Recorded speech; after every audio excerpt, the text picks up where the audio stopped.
Thanks for tuning in to Tax Strategy Digest, where we explore the fascinating world of finance. Join us as we dive into the stories, insights, and experiences of experts, thought leaders, and everyday people who are making a difference in this field. Through engaging conversations and thought provoking discussions, we'll take a deep dive into the latest research, trends, and innovations shaping finance. So sit back, relax, and get ready to learn something new on this journey here with us. Welcome to this episode of Tax Strategy Digest. Today, our guest is Ryan Phillips. Ryan is a financial advisor who assists individuals, families, and/or business owners with the creation of a financial foundation to build upon. Ryan, thank you so much for joining me on this episode today. Well, Paul, thank you first and foremost for having me here. I know we ran into some hiccups, but glad to be here, glad to talk shop, and I look forward to the next, 20, 30 minutes or so. Yeah, definitely. Well, Ryan, we met through LinkedIn, so obviously, there's probably some people who are watching this who might have, found this video through LinkedIn. But if they're on a different platform, tell us a little bit about your story, a little bit about your background, and in your own words, what you do. Yeah, for sure. So first and foremost, everybody, nice to meet you. Ryan Phillips here. And as Paul gave that brief introduction, I'm a financial advisor, assisting individuals and businesses, in the creation of wealth, the mitigation of tax, and other strategies we could build upon from there. My start happened in the banking industry shortly after my time at Penn State. Loved what I was doing. However, there was just a void that I still needed to fill. So I chose to continue on with my education. I got an MBA.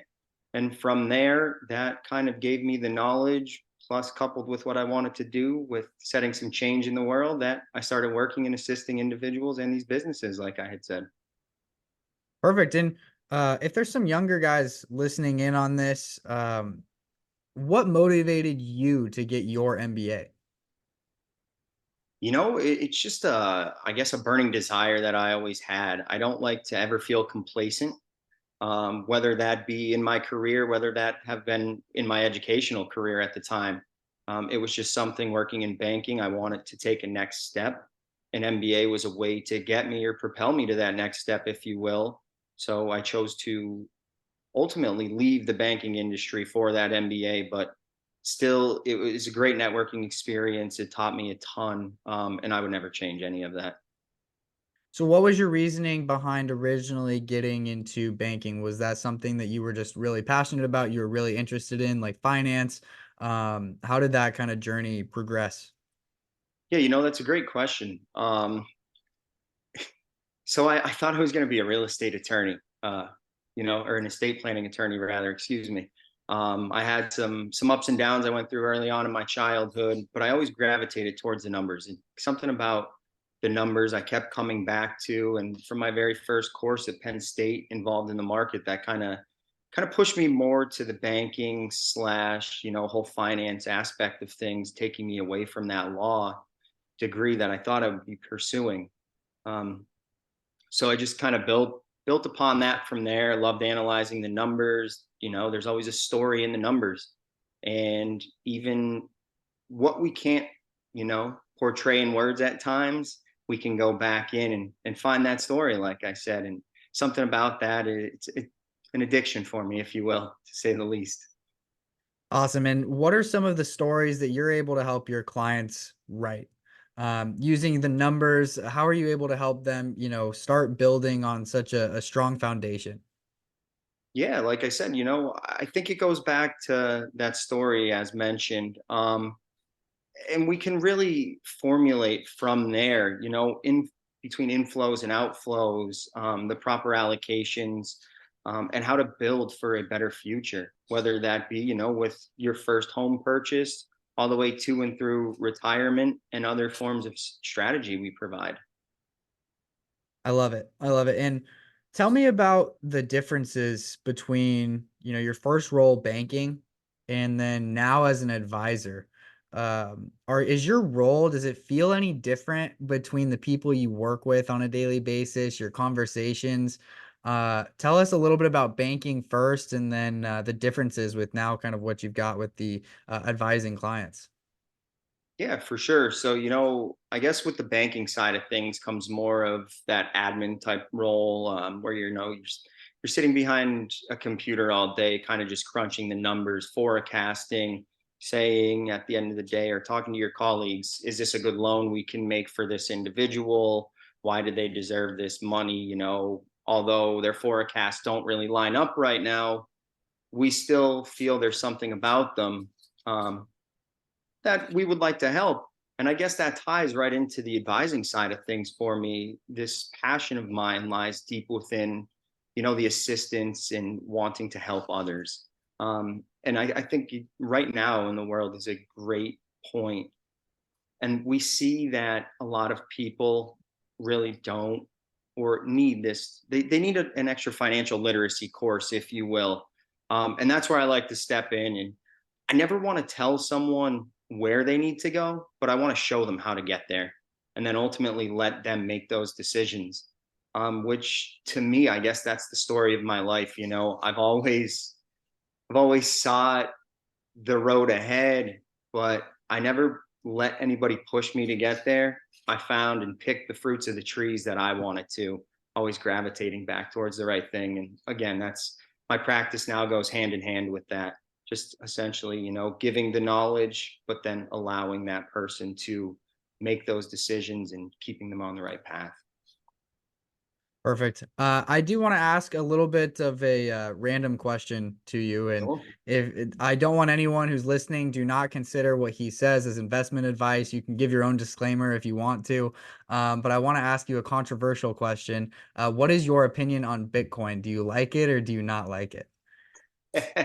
Oh, the great old Bitcoin and cryptocurrency. This is something I've always toggled with back and forth, starting early on in my MBA, because we had the whole crypto craze going on. And at that time, it was something I was very against. Um, but I think as we grow our portfolios and we see, certain allocations, it could hold a place in some individuals' portfolios. It's not for all, though. But again, like you said, trying to stay away from too much of an advice point of view, if you will. Of Um, course. Everything has its ups and downs. Everything has its fluctuations. And again, it goes back to we don't know what the future holds. So it's essentially that, let's spend time in the market, not timing the market. And Bitcoin's a perfect example of that. Maybe buy and hold a small percentage that you're comfortable with, and that's it. I'd agree. I think that, and obviously I'm not an advisor. I don't advise people on investments or anything, but just my general approach, especially even just for myself, it's to add a little bit of cryptocurrency into my overall portfolio, just because I think that diversification, is just so important. And I'm sure, you probably have some clients who have asked you that exact same thing. Hey, could we maybe allocate a little bit into cryptocurrency? I want to put some money into the next Dogecoin. I don't know, whatever, some random coin that's gonna, go from a penny to a dollar, which obviously probably won't ever actually happen unless it's some sort of scam or whatever like that. But are you getting that conversation a little bit more frequently nowadays? It's something that I guess always comes up, but it's like anything in the world of investing, if you will. You still need to do your due diligence behind it and find if it's number one, the right strategy and or play for you. And how is it going to line up with maybe a strategy you already have in place? Is it going to diversify me too much? Is it going to, overweight me in some regards too much? So it all comes back to that individual, the picture they want to paint for themselves. And then can we backfill it with maybe some of their likes, but more importantly, the needs and wants to get them across that finish line or for what they're looking for? So Ryan, in the last few years, there's been a lot of turmoil in the market. There's been, ups and downs. There's been the COVID-19 pandemic. How has that affected your practice, and how you allocate different things for different people? Because my assumption is that a lot of the people you talk to, they hold things like the 2008 recession, or they hold the recent pandemic like pretty close to heart. And I think maybe the pandemic has, um, revitalized some of those past 2008, feelings of being maybe a little bit scared or having a little bit more of a conservative approach. So, how has that impacted the way that you're working with some of these clients and maybe some of their approaches on things? Yeah, this is actually a great question that you ask here, Paul, and I'm glad you bring it up because it's something that us as a team, even not just myself personally, but I think I could speak on this from a team perspective.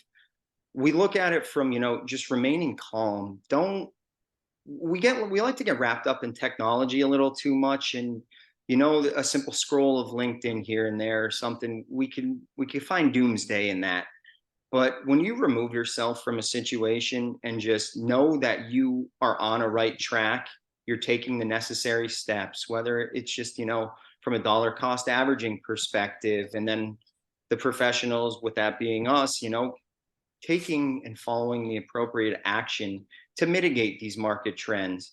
But again, it really funnels back into removing yourself from the situation, remaining calm, knowing that you're confident in your approach of working with the professional that you chose.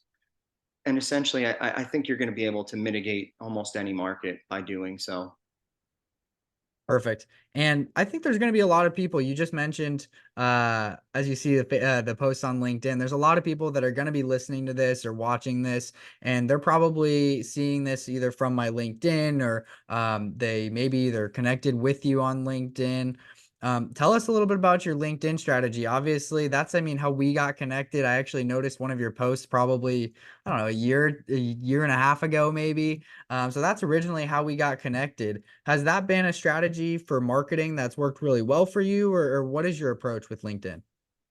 Yeah, so I got turned on to LinkedIn, back in my undergrad days, but never really realized the tool that it was, up until about probably a year and a half ago when we connected, and then we kind of built a little bit of a relationship, supported one another.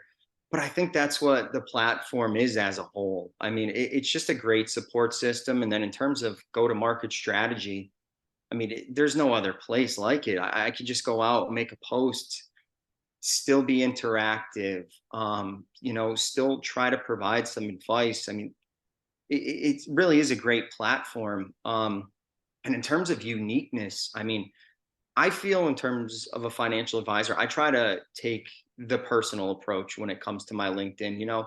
I like to be transparent with my clients, and I don't think my LinkedIn strategy should really change very much. So I like to tell stories about, because I have a financial plan in place or things like this, and because of the appropriate steps that I'm taking, I can therefore open the doors into showing the people of the internet, if you will, a little bit more about my life, so we can make a deeper connection before actually meeting one another.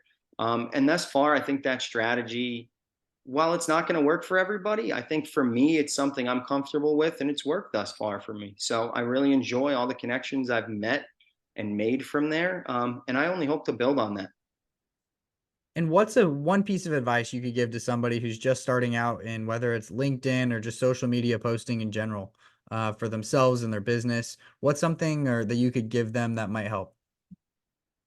Don't ever forget the man in the mirror, and or woman in the mirror, excuse me. But you are who you are. You're one of one, and you can do what you set your mind to. And I think that's something that maybe the world has gotten away from in these past few years with all the craziness. But you are who you are, and every day you wake up, don't take those days for granted, and tell yourself, you can do what you want to do today. Let me just be 1% better than yesterday, and over time, that momentum is just going to lead leaps and bounds, um, to places you never thought you'd end up. And what's an approach that just keeps you going as an individual?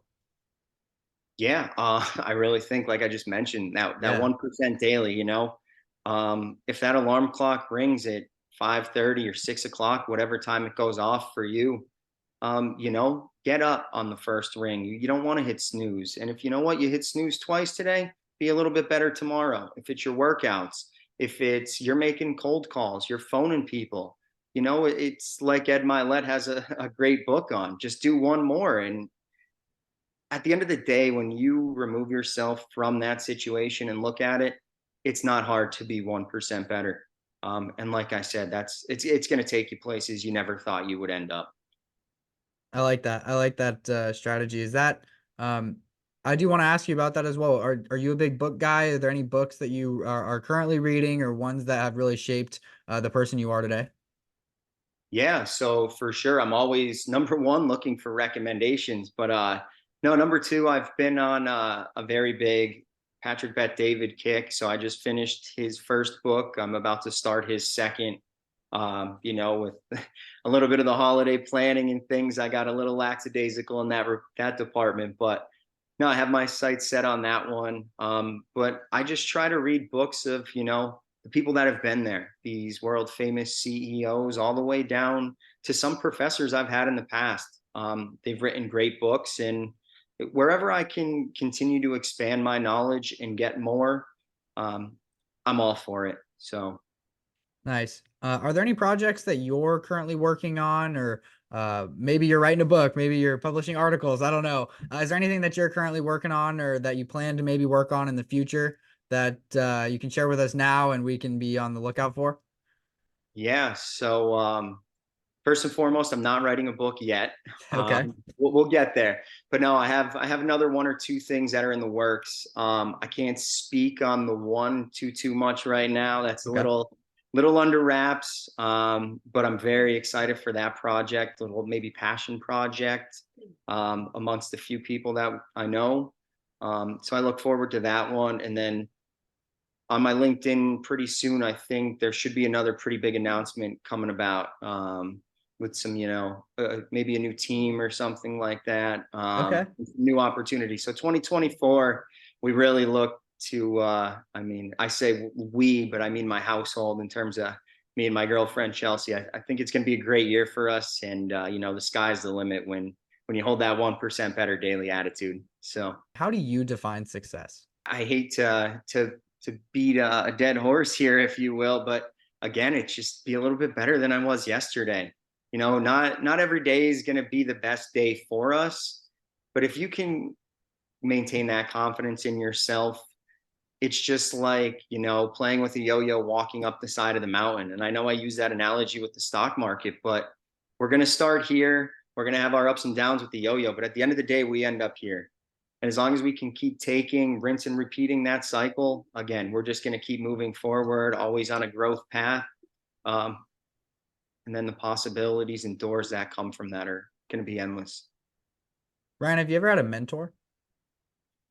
Yeah, so this is a funny question for me personally, a little bit. So I lost my father when I was younger.